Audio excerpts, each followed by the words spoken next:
Welcome to Kuwait, a nation where shimmering towers meet timeless traditions. We'll uncover the soul of this desert jewel, from bustling souks to peaceful coastal views. Get ready to experience a side of Kuwait you never knew existed. Kuwait is a country in West Asia and the geopolitical region known as the Middle East. It is situated in the northern edge of the Arabian Peninsula, at the head of the Persian Gulf, bordering Iraq to the north and Saudi Arabia to the south. With a coastline of approximately 500 kilometers, 311 miles, Kuwait also shares a maritime border with Iran across the Persian Gulf. Kuwait is a city-state. Most of the country's population reside in the urban agglomeration of Kuwait City, the capital and largest city. As of 2024, Kuwait has a population of 4.82 million, of which 1.53 million are Kuwaiti citizens, while the remaining 3.29 million are foreign nationals from over 100 countries. Kuwait has the world's third largest number of foreign nationals as a percentage of the population, where its citizens make up less than 30% of the overall population. The territory of modern-day Kuwait has been occupied by humans since antiquity, particularly due to its strategic location at the head of the Persian Gulf, near the mouth of the Tigris and Euphrates rivers. In the early 18th century, the territory of modern-day Kuwait was under the jurisdiction of the Bani Khalid Emirate. Of the Bani Khalid clan, then the territory became known as the Sheikhdom of Kuwait. It became a British protectorate in 1899. Prior to the discovery of oil reserves in 1938, the territory of modern-day Kuwait contained a regional trade port. The protectorate agreements with the United Kingdom ended in June 1961, when Kuwait officially became an independent state. From 1946 to 1982, Kuwait underwent large-scale modernization, largely based on income from oil production. In the 1980s, Kuwait experienced a period of geopolitical instability and an economic crisis following the stock market crash. The Kuwait Towers are a group of 3 prominent towers located on the Arabian Gulf in Kuwait City. They are a symbol of Kuwait's national identity and a popular tourist attraction. The towers include a main tower with a viewing sphere and revolving restaurant, a water tower, and a smaller tower for illumination. Main tower, 187 meters tall, featuring a viewing sphere at 123 meters, offering 360-degree panoramic views of Kuwait City and the Gulf. It also houses 2 restaurants. Middle tower, a water tower, standing at 147 meters. Small tower, primarily used for illumination. The towers were designed by Danish architect Malene Bjorn, blending Western and Arabian architectural styles. They are a symbol of Kuwait's modernization and cultural heritage. The towers are located on a promontory overlooking the Gulf, making them a focal point of the city's skyline. The tower's design is inspired by traditional Islamic patterns and modern architectural concepts. Step into the past at Souk Al-Mubarakiya. This historic marketplace is where you taste, smell, and feel old Kuwait, from fragrant spices to traditional sweets and freshly brewed gawa. Souk Al-Mubarakiya is a historic market in Kuwait City, widely regarded as the heart of old Kuwait. It's one of the oldest souks in the country, predating the oil boom, and has served as a vital trading center for centuries. The souk features a mix of traditional goods, including dates, spices, perfumes, gold, and antiques, alongside modern shops and restaurants. It's a vibrant place where locals and tourists alike can experience Kuwait's rich culture and history. The souk is a living testament to Kuwait's long-standing commercial prominence and its role as a trade corridor between the Indian and Persian coasts and the Arabian Peninsula. Visitors can find a wide array of products, including Persian carpets, antiques, perfumes like musk and oud, gold and silver jewelry, traditional costumes, dates, honey, spices, sweets, vegetables, fruits, meat, and fish. Sample local dishes at the restaurants and cafes, including freshly prepared falafel and other Middle Eastern and Persian specialties. Souk Al-Mubarakiya offers a unique glimpse into Kuwait's past and present, making it a must-visit destination for anyone interested in culture, history, and shopping. This is the Grand Mosque, a breathtaking symbol of Islamic artistry and Kuwaiti devotion. Non-Muslim visitors are welcome on guided tours to learn more about the country's spiritual roots. The Grand Mosque in Kuwait, also known as Al-Masjid Al-Kabir, is a significant landmark known for its stunning Islamic architecture and spiritual ambiance. It's the largest mosque in Kuwait, welcoming both worshippers and tourists. The mosque's grand domes, towering minarets, and intricate designs, including beautiful chandeliers and carpets, create a serene environment for reflection and cultural exploration. The mosque is open to the public and offers guided tours to enhance visitors' understanding of its history and significance. Visitors are encouraged to dress respectfully, with women typically wearing headscarves. The mosque hosts educational programs and events, further connecting the community with its religious and cultural values. The Grand Mosque is the largest mosque in Kuwait. Its area spans 45,000 square meters, 480,000 square feet, out of which the building itself covers 20,000 square meters, 220,000 square feet. The main prayer hall is 72 meters, 236 feet wide, on all sides, and has teakwood doors. Natural lighting is provided by 144 windows.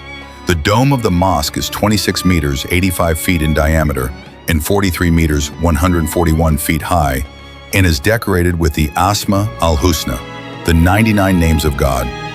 The mosque can accommodate up to 10,000 men in the main prayer hall and up to 950 women in the separate hall for women. The mosque also contains a 350 square meters, 3,800 square feet library of Islamic reference books and documents. The mosque also contains a 5-level car park underneath the eastern courtyard, which can hold up to 550 cars. Construction of the mosque started in 1979, and the mosque was completed in 1986, on the 1st of Shawwal in 1407, or Eid ul-Fitr. The mosque's minaret, located at the northwest corner, resembles Andalusian architecture. Today, it persists in a state of preservation and is open to prayers. Kuwait's modernity shines brightest at the Avenues, one of the Middle East's largest malls. It's more than shopping. The Avenues Mall is the second largest shopping mall in the Persian Gulf region. The mall is located in the Rai area, extending from 5th Ring Road from the south and Al Ghazali Highway from the east.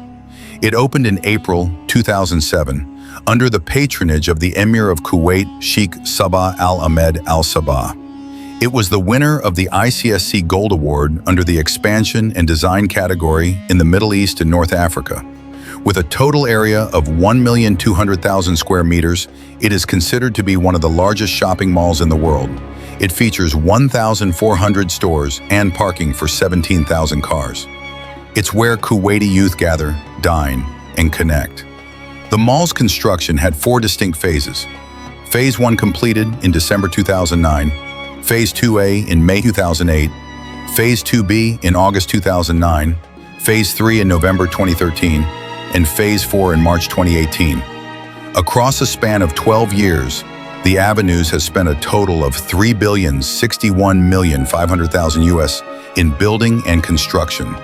The Avenues is home to a number of districts: First Avenue, Second Avenue, Grand Avenue, Prestige, the Mall, Galleria, Soku, the Souk, the Arcades, the Cinema, the Gardens, Electra, the Forum, Grand Plaza, the latter 6 opening as a part of the new extension of Phase 4. The Grand Avenue is designed to feel like an outdoor space. The boulevard is covered with a transparent roof structure.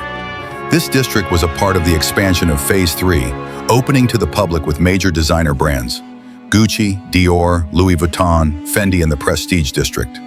Alongside the new openings of restaurants including Shake Shack, Cheesecake Factory, IHOP, Olive Garden, among others. The street is paved in stone along a path of trees on either side. Grand Avenue also opened Kidzania, a corporation that installs a child-sized model of a real city.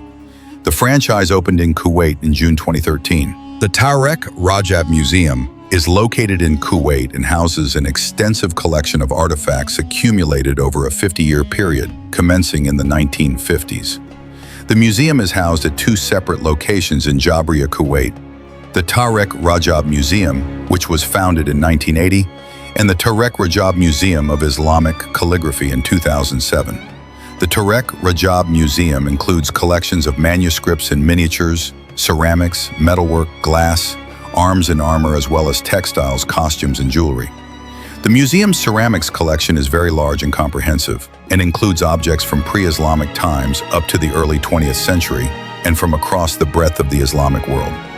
The museum houses one of the foremost collections of silver jewelry, as well as a fine collection of gold jewelry, much of which dates from pre-Islamic times. There is a large collection of Qurans and manuscripts from all periods, with the earliest dating to the 7th century AD, and from across the whole Islamic world. From important Qurans to rare manuscripts such as the Al-Kindi book on optics and a folio from the Shahnameh of Shah Tahmasp, the range of works is comprehensive and representative of many styles and regions. The Tareq Rajab Museum is fully funded by the Rajab family, and today the third generation of the family are actively involved with its operations and management. Tareq al-Sayyid Rajab's journey into collecting began with a trip to Baghdad as a 14-year-old boy in the 1940s, which then progressed to book and manuscript collecting in England during the 1950s. As a student, he received a weekly allowance from Kuwait's educational office in London, which he spent largely on books. The educational office was very supportive, often reimbursing him for book purchases without question, considering them educational. By the 1960s, Tareq and his wife Jahan had traveled extensively by car around the Middle East, sometimes even driving to England. When they spent a year in Denmark, they also made the journey by car. During these long journeys, they started collecting items from dealers in cities such as Damascus and Istanbul, as well as from remote villages in Syria, Palestine, and Iran. Jahan, with her anthropological interest in people and cultures, played a significant role in these efforts. The idea to build a museum of Islamic art originated with Tareq Rajab during his tenure as the Kuwait's Director of Museums and Antiquities in the 1960s, then a branch of the Ministry of Education. Despite his repeated proposals and ideas, there was little interest from his superiors and no budget allocated for such a project. However, Tareq had developed a genuine interest in the arts of the Islamic world, and by the early 1970s, he began collecting seriously, transitioning from a hobbyist to a dedicated collector. With the new English school firmly established, Tareq had more time to travel and attend auctions in London. Tareq focused on ceramics, manuscripts, metalwork, and glass. By the mid-1970s, he had amassed a sizable collection and displayed most of the objects in his house. It was at this point that he began to seriously consider establishing a museum to share his collection with the public. At that time, Kuwait had very few educational resources on the artistic history of the Islamic world. One of Tareq's objectives was to create a venue where people living in and visiting Kuwait could learn about this rich heritage. Tareq decided to house the museum in a villa he owned in Jabriya, near the new English school. The museum remains in this location to this day. Work on the museum began in the late 1970s, and by 1980, it was formally established and inaugurated, becoming the first Islamic art museum in Kuwait and the entire Gulf region. Failaka Island is a Kuwaiti island in the Persian Gulf. The island is 20 kilometers off the coast of Kuwait City in the Persian Gulf. The name Failaka is thought to be derived from the ancient Greek outpost.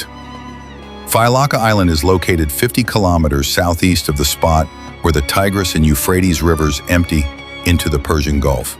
For thousands of years, the island has been a strategic prize to control the lucrative trade that passed up and down the Persian Gulf. Failaka Island has been a strategic location since the rise of the Sumerian city-state of Ur. Up until the Gulf War, it was the longest continuously inhabited place in Kuwait. Failaka was settled following 2000 BC after a drop in sea level. Failaka has been a strategic location since the rise of the Sumerian city-state of Ur during the 3rd millennium BC. Mesopotamians first settled in the Kuwaiti island of Failaka in 2000 BC. Traders from the Sumerian city of Ur inhabited Failaka and ran a mercantile business.